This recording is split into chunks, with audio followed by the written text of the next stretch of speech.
Hello everyone.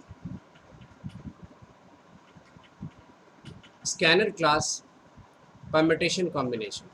Scanner class means previous year question CA foundation level के बच्चों को वैसे क्वेश्चंस जो सीपीटी में और फाउंडेशन में जो क्वेश्चन पूछे गए एमसीक्यू उस पर ये क्लासेस वीडियो बनाई जा रही है और ये लेक्चर आपके लिए बहुत ही फ़ायदेमंद होगा आपको।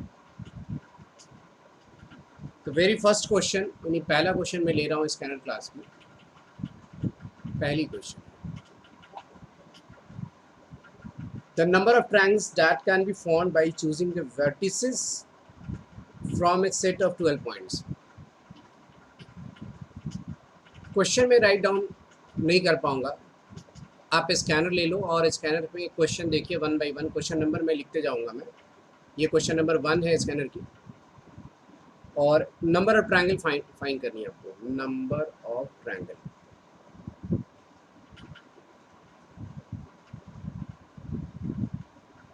नंबर ऑफ ट्रायंगल निकालिए आपको।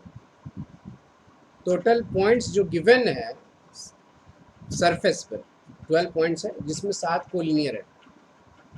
तो टोटल पॉइंट्स की संख्या यहाँ पर है 12, इन विच कोलिनियर पॉइंट्स स्ट्रेट लाइन में जो पॉइंट्स हैं, कोलिनियर पॉइंट्स में स्ट्रेट लाइन में कोलिनियर जो पॉइंट्स दे रखे हैं वो 7 है। तो एक लाइन में आप सॉल्व कर लो। नंबर ऑफ ट्रायंगल जब निकालना हो कभी भी तो जितने टोटल पॉइंट्स हैं और ट्रायंगल बनाने के लिए 3 पॉइंट की आवश्यकता होती है 12 से 3, और जितने कोलिनियर पॉइंट है जैसे 7 तो 7 से 3 माइनस कर लो, नंबर ऑफ ट्रायंगल फॉर्म हो जाएंगे। 12 से 3 माइनस 7 से 3 सॉल्व करके लाओगे तो नंबर ऑफ ट्रायंगल आ जाएगी। That is factorial 12, factorial 3, factorial 9, factorial 7, factorial 3, factorial 4, 12, 11, 10, factorial 9। इस फैक्टोरियल 3 की वैल्यू 6 होती है इंटू फैक्टोरियल 9, या 9 फैक्टोरियल भी लिखते हैं आप, ऐसे भी लिख सकते हैं आप फैक्टोरियल 9 या 9 फैक्टोरियल बोलते हैं इसे। कैंसिल, ये कट कर गया 2, ये हो गया 220 माइनस 7, 6, 5 फैक्टोरियल 4 कैंसिल हो जाएगी, 4 4 नीचे 6 है, ये कट गया। अब यहाँ पर आया 220 और उसमें से 35 घटा दो, 185 ट्रायंगल्स मिल जाएंगे।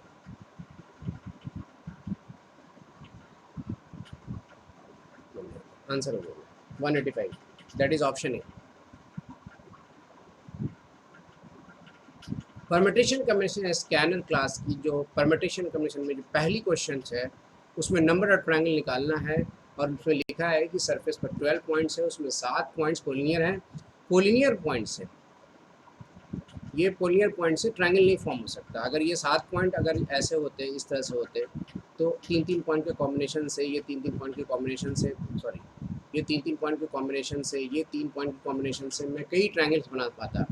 अगर ये स्ट्रेट लाइन में नहीं होता तो कितने ट्रायंगल मैं बना पाता? अगर कोलिनियर नहीं होता तो 7C3 मतलब 35 ट्रायंगल बना पाता मैं, अगर कोलिनियर नहीं होते तो, जो कि अब नहीं बन पा रहा है क्योंकि स्ट्रेट लाइन में है। और स्ट्रेट लाइन में होने की वजह से यहाँ पर 35 ट्रायंगल्स नहीं बन पा रहे, तो हम क्या करेंगे, टोटल जो ट्रायंगल मैं बना पाया और उसमें गलती कर दी मैंने, 35 ट्रायंगल ज़्यादा बना करके उतना लेस करनी पड़ेगी आपको। Next point, question number 2,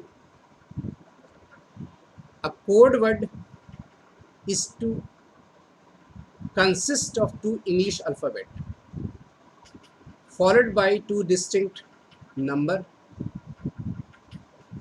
A code word is to consist of 2 English alphabet, मतलब 2 इंग्लिश अल्फ़ाबेट होनी चाहिए। क्वेश्चन नंबर 2 में आ रहा हूँ। 2 इंग्लिश अल्फ़ाबेट ए बी हो सकता है, ओ जेड हो सकता है, एम एन हो सकता है, बी आर हो सकता है, डी एल हो सकता है, एल ई, और फॉलोड बाई टू नंबर्स जैसे 2 3 हो सकते हैं। ज़ीरो नहीं लिखा है, क्वेश्चन में लिखा है कि 1 से लेकर के 9 तक आप कोई भी 2 डिजिट ले सकते हो उसमें। क्वेश्चन में लिखा है a code word is to consist of 2 English alphabet followed by 2 distinct number, 2 distinct number होने चाहिए, रिपीटेशन भी नहीं यहाँ पर, distinct number, 2 distinct number 1 to 9. How many such code word are there? कितने कोड वर्ड बन सकते हैं? तो मैं कोड वर्ड बनाऊंगा कैसे वो सवाल। तो पहले तो 2 लेटर होना चाहिए, क्वेश्चन में क्या है, मतलब ऐसे बनाओ ए बी और 3 4 ऐसे, ये शर्त रखा गया कि पहले ही लेटर होना चाहिए अल्फ़ाबेट्स और फिर डिजिट होना।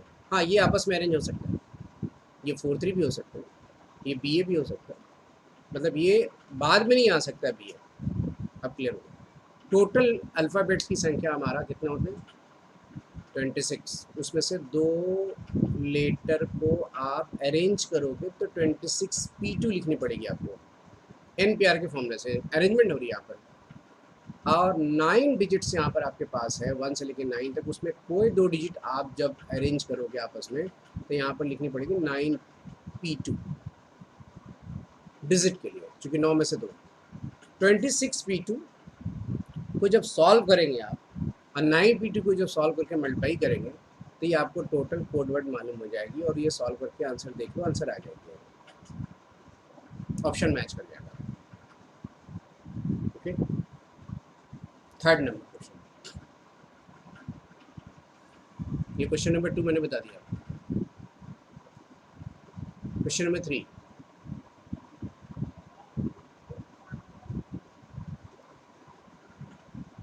क्वेश्चन नंबर 3 में लिखा है a boy has 3 library tickets,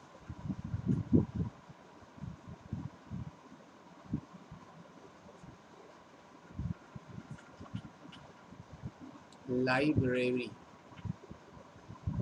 tickets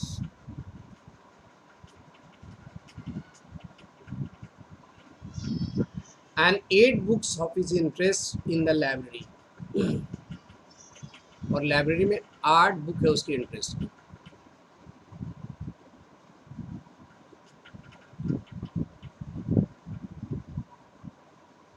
8 books of his interest,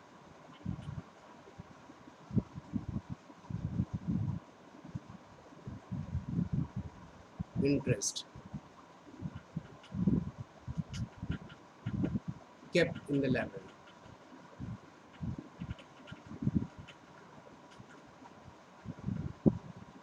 library में है। He does not want to borrow mathematics part 2 unless the mathematics part 1 is also borrowed. वो एक किताब जो मैथ पार्ट 2 जो है वो तब तक नहीं ले सकता जब तक वो पार्ट 1 ना चूज़ कर ले, यानी मैथ पार्ट 2 को लेने के लिए उसको मैथ पार्ट 1 पहले सेलेक्ट करनी पड़ेगी, तभी समझ में आएगा, यानी मैथ पार्ट 1 पढ़ेगा बच्चा तभी समझ में आएगा उसको, इस कंडीशन लगाया सेलेक्ट करने के लिए। He does not want to borrow mathematics part 2 unless mathematics part 1 is also borrowed, जब तक कि पार्ट 1 ना ले ले। आगे लिखा है in how many ways can he choose the 3 books be borrow, कितने तरीके से वो 3 बुक्स चुन सकता है, क्योंकि 3 लाइब्रेरी टिकट्स है उसके पास, 3 लाइब्रेरी टिकट है तो 3 ही बुक मिलेगी उसको। केस फर्स्ट,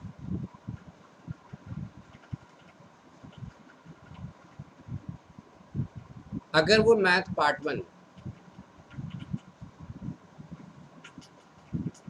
लेता है तो कोई कंडीशन नहीं है उसमें, ले लिया उसने, लेकिन मैथ पार्ट 2 अगर लेना चाहता है तो मैथ पार्ट 1 लेना पड़ेगा। तो केस फर्स्ट क्या बनेगा, if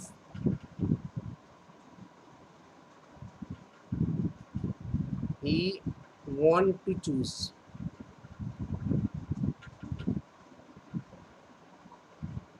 math part 2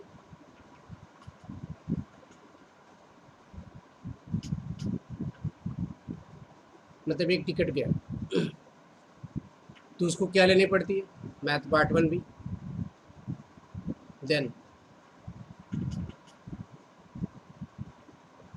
he also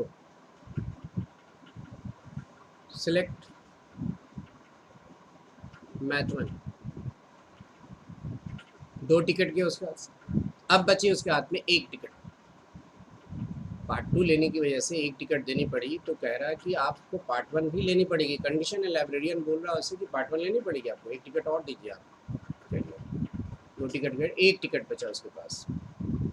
अब उसकी इंटरेस्ट की 8 बुक थी, उसमें से 2 बुक ले लिया, मैथ पार्ट 1 और पार्ट 2। अब उसकी इंटरेस्ट की कितनी बुक बची, 6। टिकट एक हाथ में है, तो number of ways of selections क्या होंगे, कोई 6 में से कोई एक बुक चुन सकता है। Number of ways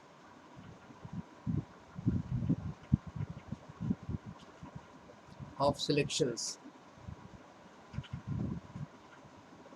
is equal to 6C1, that is 6 ways। पहला केस। दूसरी case,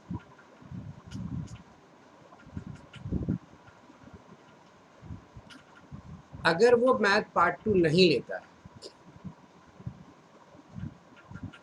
if he does not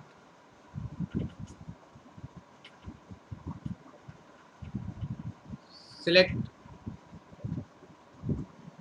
math part 2, अगर वो सिलेक्ट नहीं करता है, मान लिया कि नहीं मैं मैथ पार्ट 2 नहीं लेना चाहता, तो आज़ादी है, मैथ पार्ट 1 ले ले, कोई दिक्कत नहीं है। मैथ पार्ट 2 लेगा तभी उसको कंडीशन मैथ पार्ट 1 लेनी पड़ेगी। अगर वो सिर्फ मैथ पार्ट 1 ले रहा तो चूंकि उसको समझ आ जाएगी बातें, पार्ट 2 लेने की ज़रूरत नहीं है। तो खैर मैथ पार्ट 2 नहीं लेना चाहता, चलिए ये कंडीशन लगा। जब नहीं लेना चाहता तो टिकट तो नहीं गई, हाथ में 3 ही टिकट होगी। अब उसके इंटरेस्ट की कितनी बुक बची, 7, क्योंकि नहीं लेना चाहता है पार्ट 2 मैथ। अब टिकट 3 है, तो number of ways of selection क्या होंगे, नंबर वेज ऑफ कॉम्बिनेशन क्या होगा,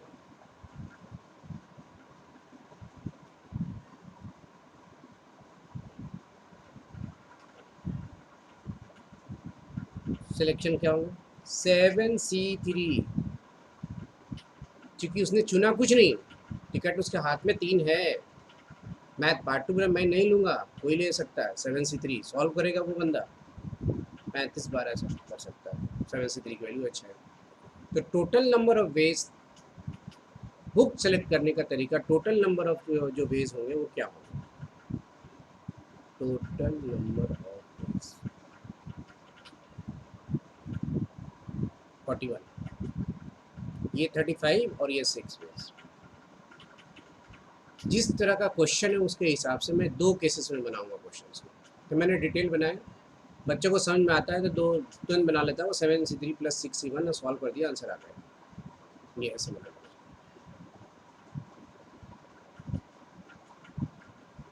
ये थर्ड क्वेश्चन एक अच्छा क्वेश्चन है।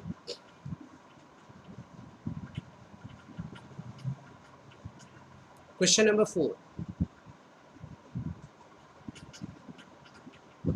चौथा क्वेश्चन।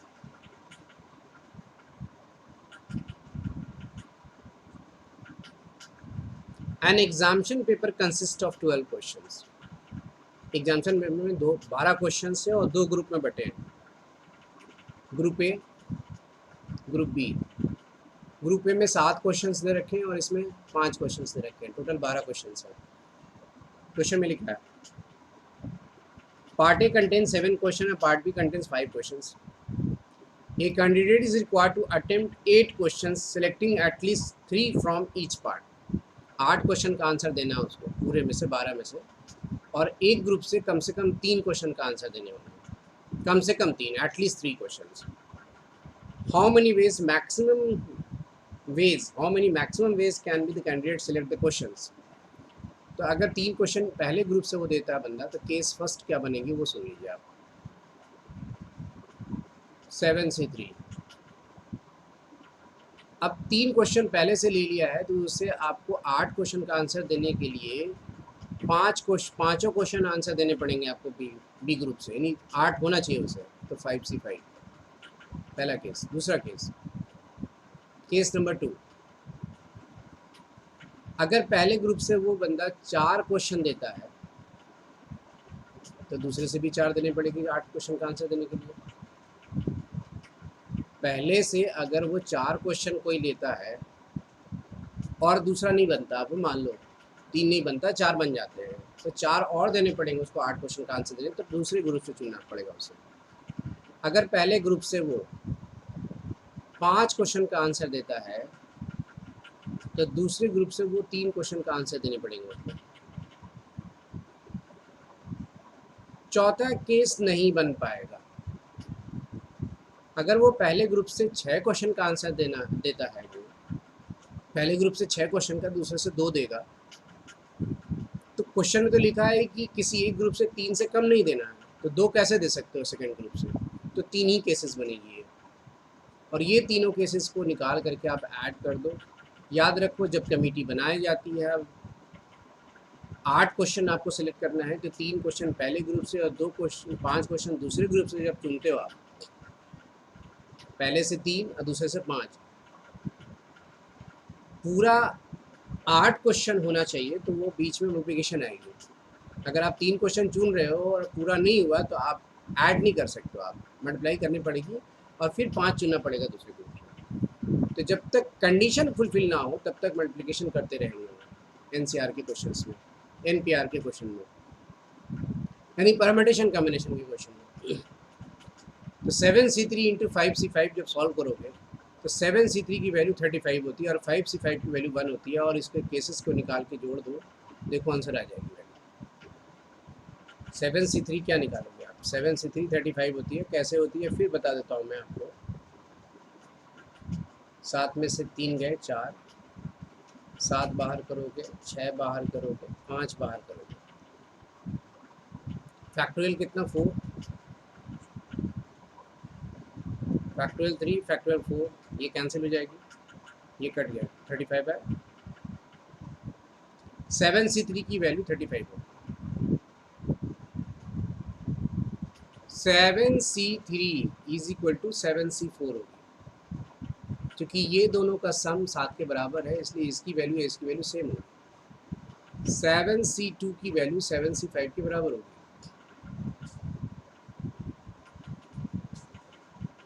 ये 35 तरीके होंगे। दूसरा 7C4 की वैल्यू भी 35 होगी या इंटू 5, क्योंकि 5C4 की वैल्यू 5 होगी। 7C5 की वैल्यू जब सॉल्व करोगे तो कितनी है? 7C5 को सॉल्व करो, 7 6 5 ऊपर रह गए, नीचे 5 कैंसिल हो जाएगी, ये 2 है, 3 21, ये 21 और ये 10, दैट इज 210। ये 5C3 की वैल्यू 10 होती है।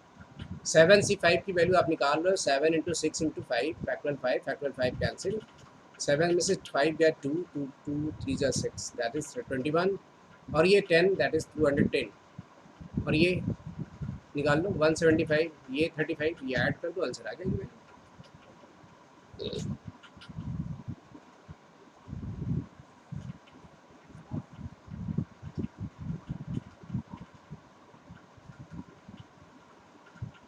तो 4 क्वेश्चन मैंने स्कैनर का भी बना दिया मैंने, फर्स्ट सेकंड थर्ड फोर्थ, 5वां क्वेश्चन है।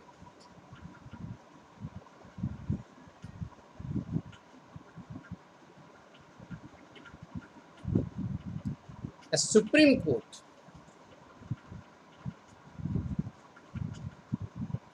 Court bench consists of 5 judges. Supreme Court 5 जजेस के बेंच बनाए गए। In how many ways the bench can give a majority decision, not division. Scanner में डिवीजन लिख दिया, डिसीजन होना चाहिए। मेजॉरिटी डिसीजन कहने का मतलब है कि आप जब किसी कंपटीशन में जाते हो और 5 जज है और आपके फेवर में जाना है और 3 जज खिलाफ है आपके और 2 जज आपके फेवर में, तो ये मेजॉरिटी निकल आएगी। मतलब आप मानने चले गए और आपकी बात नहीं मानी जाएगी, 3 जज की मानी जाएगी जिसके फेवर में वो जा रहे हो। तो मेजॉरिटी का मतलब है कि या तो आपके फेवर में 5 में से 3 दे दे आपके फेवर में, या 4 दे दे या 5 दे दे, तो मेजॉरिटी यही होती है। तो सुप्रीम कोर्ट में 5 जजेस हैं मेजॉरिटी डिसीजन देने के लिए, for majority decision.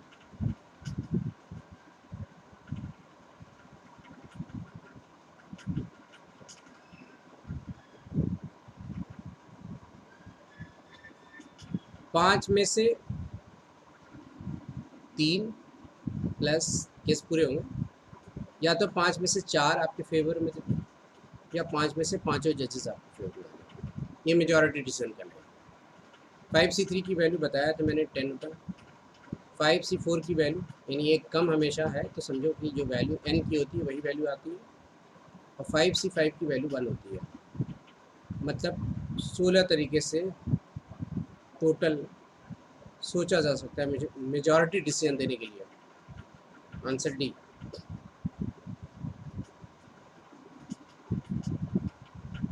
Question number 6।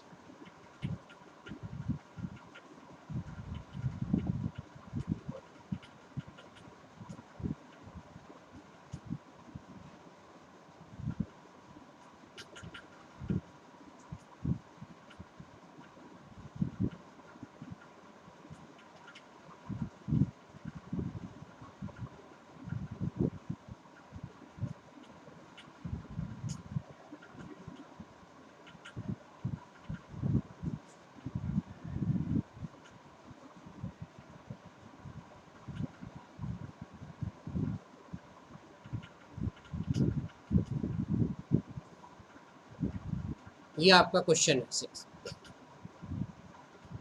के की वैल्यू फाइंड करनी है। अब जैसा लिखा हुआ है ऐसा कहीं आपको मॉड्यूल में नहीं दे रखा होता है, इस टाइप से लिखा हुआ है।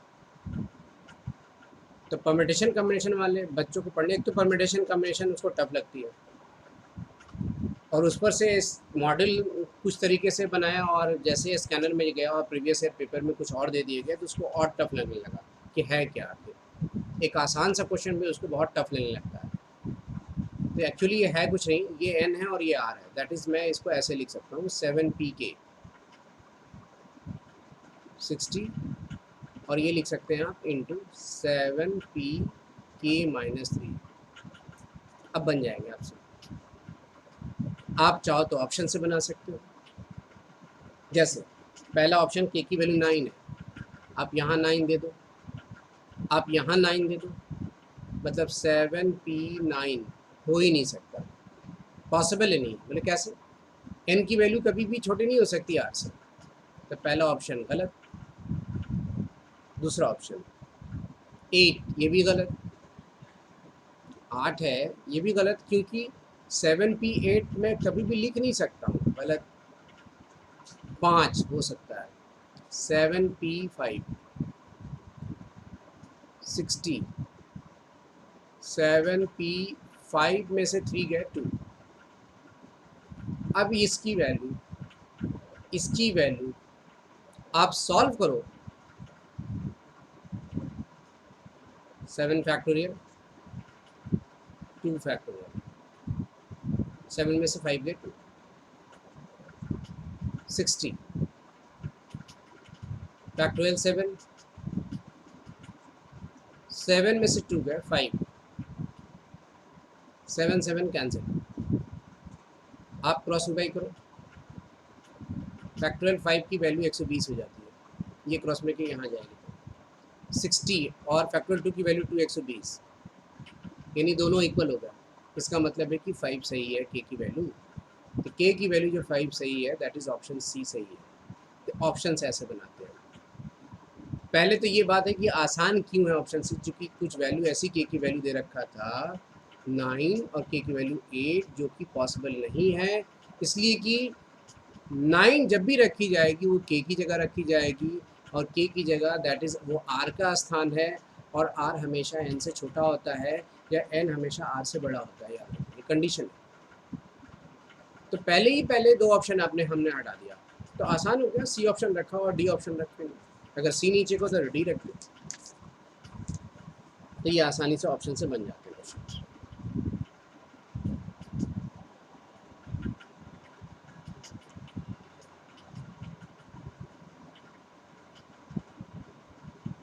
Question number 10।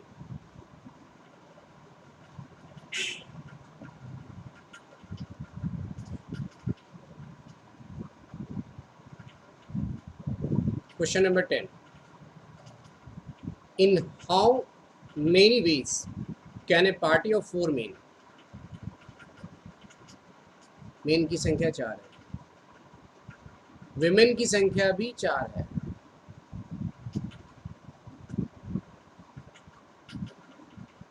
is seated at a round circular table, circular table पर बैठानी है सबको, so that no two women are together, दो लेडी एक साथ नहीं बैठे, अलग अलग बैठना है। सर्कुलर टेबल में 4 मेन और 4 विमेन को सीटिंग अरेंजमेंट करनी है सर्कुलर टेबल में। उसमें क्वेश्चन में लिखा है कि 2 वुमेन एडजेसेंट ना हो, no two women are adjacent, मतलब अगल बगल ना हो बैठा हुआ, एडजेसेंट मीन्स दोनों आपस में साथ में। तो हम ऐसे स्थिति में क्वेश्चन को बनाते कैसे, यहाँ पर मेन की संख्या को पहले अरेंजमेंट करोगे आप, main M1 M2 M3 M4। अगर मेन को अरेंज पहले करते हो आप, क्योंकि कंडीशन मोमेंट में लगा है तो पहले मेन को अरेंज कर लीजिए आप।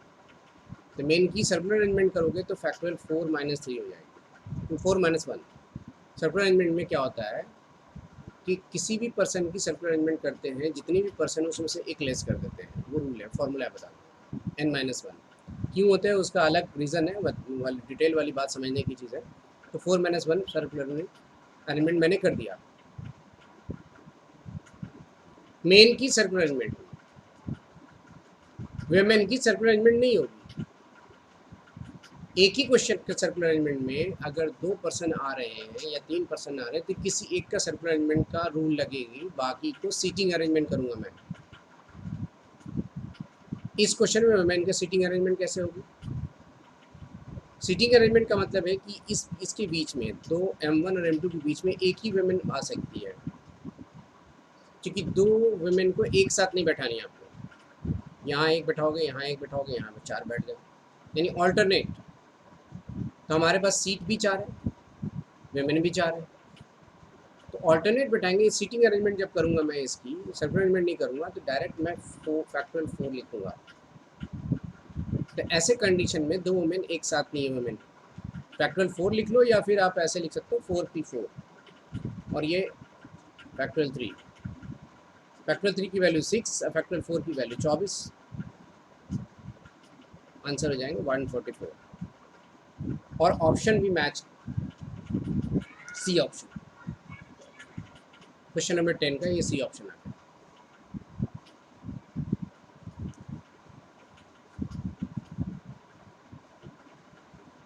ऑल्टरनेट जब भी बैठना हो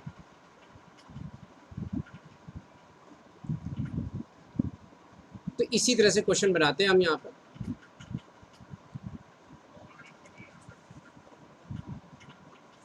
क्वेश्चन नंबर 11,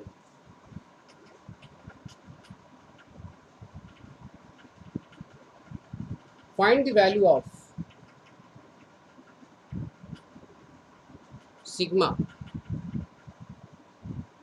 आर की वैल्यू 1 से लेके 5 है और 5CR, ये समेशन का साइन है। समेशन क्या बताता है, जैसे ही आर की वैल्यू 1 रखोगे आर की जगह पर 5C1, तो समेशन कहता है कि फिर जैसे ही आगे बढ़ो तो पहले प्लस दे दो, sum of all term from 1 to 5, फिर 5C2, फिर 5C3 देना, फिर प्लस 5C4, फिर plus 5C5, that is formula आ गया NC1 NC2 NC3 NC4 plus NC5।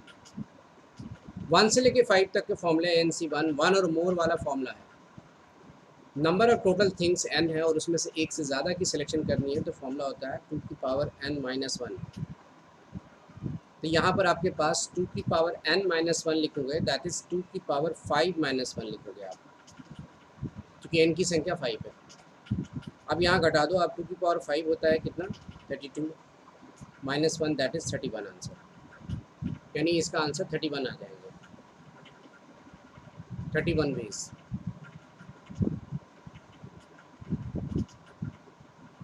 That is option कौन सी होगी? बी ऑप्शन, ये बी ऑप्शन।